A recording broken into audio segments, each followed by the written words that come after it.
In major updates from West Asia, the UN International Maritime Organization paused its operation to escort ships through the Strait of Hormuz on Thursday after a vessel reported an attack. Iran merealisasikan janjinya dengan melepaskan tembakan proyektil di kawasan Selat Hormuz yang kini berstatus zona perang. Serangan terarah itu dilaporkan berhasil menghantam sebuah kapal kargo yang tengah melintas di jalur maritim strategis. Pemirsa, pasukan Garda Revolusi Iran dilaporkan menyerang sebuah kapal komersial berbendera Singapura di Selat Hormuz.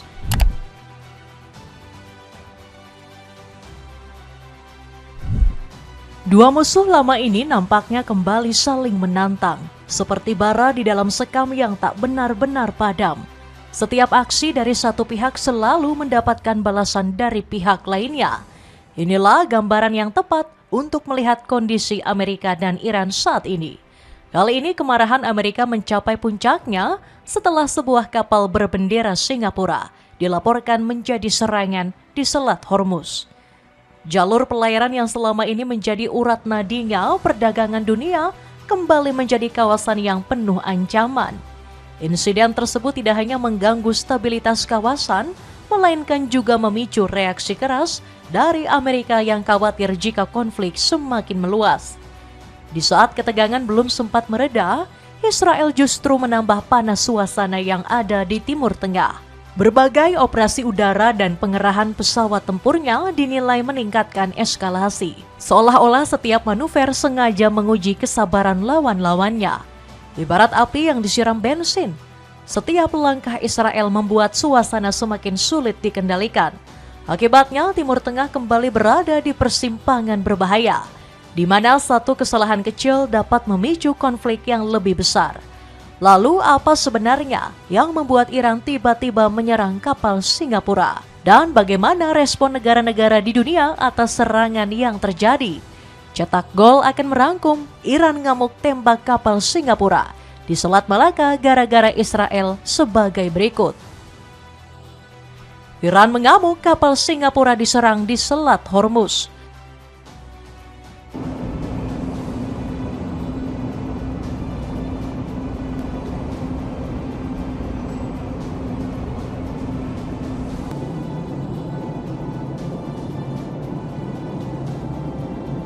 Tak pernah ada yang membayangkan bahwa perjalanan kapal berbendera Singapura dapat menjadi awal dari ketegangan baru di Timur Tengah. Ketika dunia berharap pelayaran dan perdagangan kembali berjalan normal, suara ledakan justru menjadi pemecah keheningan.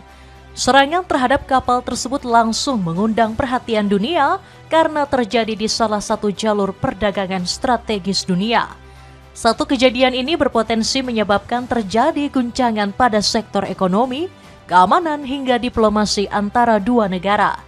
Tepat pada 25 Juni 2026 kemarin, pasukan Garda Revolusi Iran dilaporkan telah melakukan penyerangan terhadap sebuah kapal berbendera Singapura di Selat Hormuz.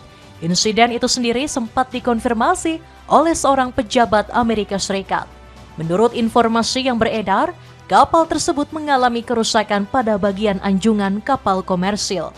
Kerusakan yang terjadi memicu banyak perdebatan. Ada yang menyebutkan kerusakan tidaklah ringan dan bisa dikatakan cukup parah. Ada juga yang menyebutkan jika kerusakan hanya pada satu bagian saja. Kapal tersebut diperkirakan mengalami serangan di sisi kanan setelah tembakan proyektil misterius di lepas pantai Dahit, Oman. Walaupun dampak kerusakan tidak ringan, namun menurut kabarnya tidak ada korban jiwa dalam serangan tersebut. Serangan tersebut memicu pertanyaan penting. Apa yang membuat Iran melakukan serangan ke kapal Singapura? Garda Revolusi Islam Iran atau IRGC sempat memperingatkan agar tidak melintasi Selat Hormuz tanpa izin. Bagi setiap kapal-kapal yang tidak mematuhi kebijakan ini akan ditindak. Pihak Iran memberikan peringatan bahwa akan segera melakukan pemberlakuan terhadap biaya layanan maritim di Selat Hormuz. Satu-satunya jalur resmi untuk melewati Selat Hormuz adalah jalur yang diumumkan oleh Republik Islam Iran, ujar Garda Revolusi Iran. IRGC menyampaikan bahwa setiap perlintasan tanpa izin Iran tidak akan diterima dan bisa sangat berbahaya. Setiap pelayaran yang dilakukan di luar jalur yang telah ditetapkan, otoritas tidak akan mendapatkan jaminan keselamatan dan tidak akan dilindungi oleh asuransi maupun tanggung jawab terkait lainnya, ujar Iran dengan nada mengultimatum.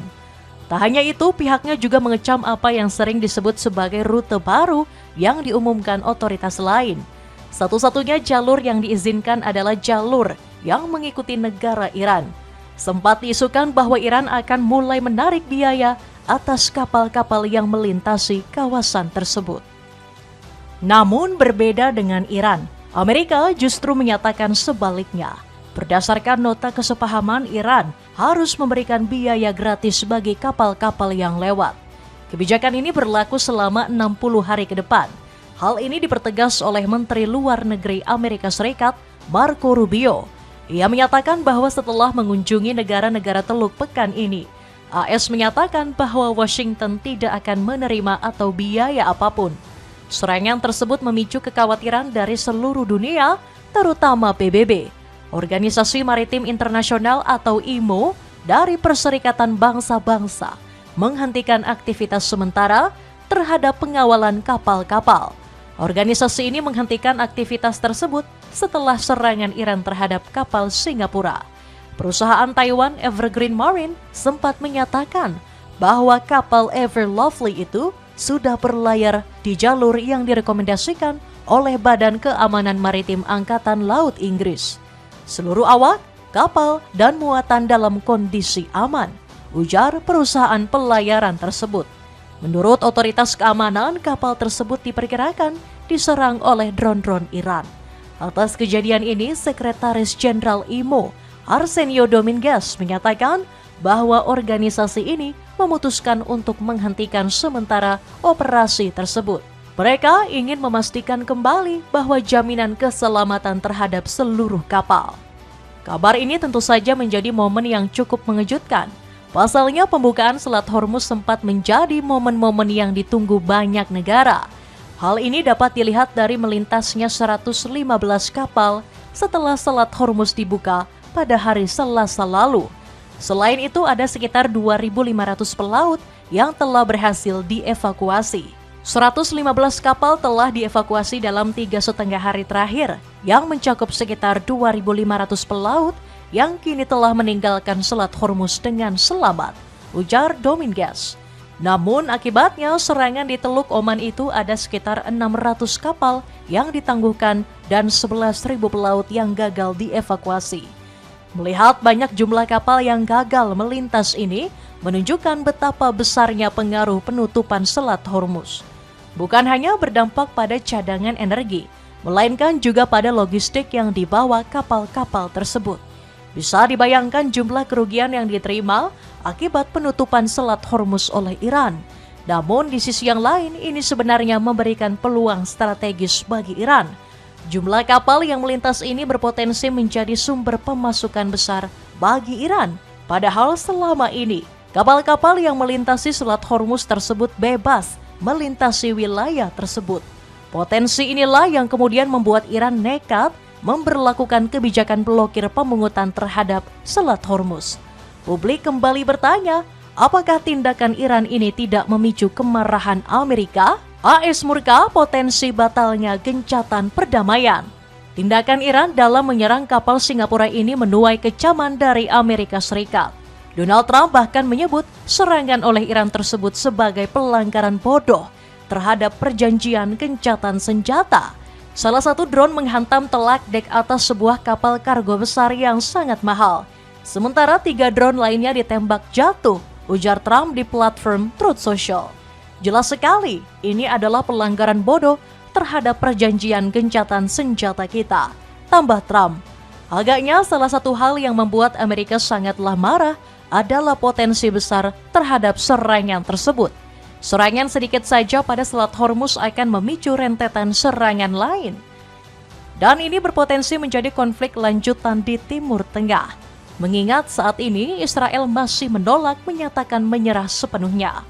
Dalam kesepakatan yang dijanjikan Amerika, merasa bahwa Iran berkewajiban untuk menjamin keamanan pelayaran kapal-kapal komersil. Sebagai balasannya, Amerika akan mencabut blokade terhadap pelabuhan-pelabuhan Iran. Washington juga melonggarkan sanksi terhadap ekspor minyak Iran. Hal ini termasuk dengan perizinan penjualan minyak mentah menggunakan mata uang dolar AS untuk pertama kali dalam beberapa dekade. Tindakan lain yang memicu kemarahan Amerika adalah ketika Iran mulai melakukan pemungutan terhadap Selat Malaka.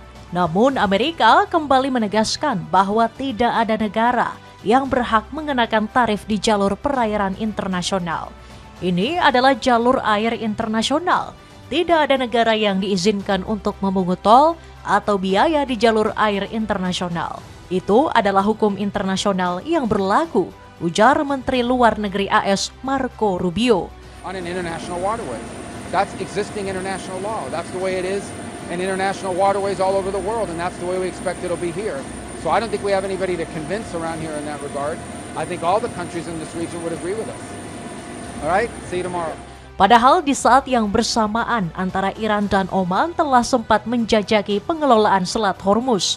Mereka diduga sudah membentuk kelompok kerja bersama untuk membahas maritim, tata kelola pelayaran, hingga penerapan biaya. Menurut Iran, tindakan ini merupakan tindakan lanjutan dari nota kesepahaman yang telah ditandatangani oleh Iran dan AS.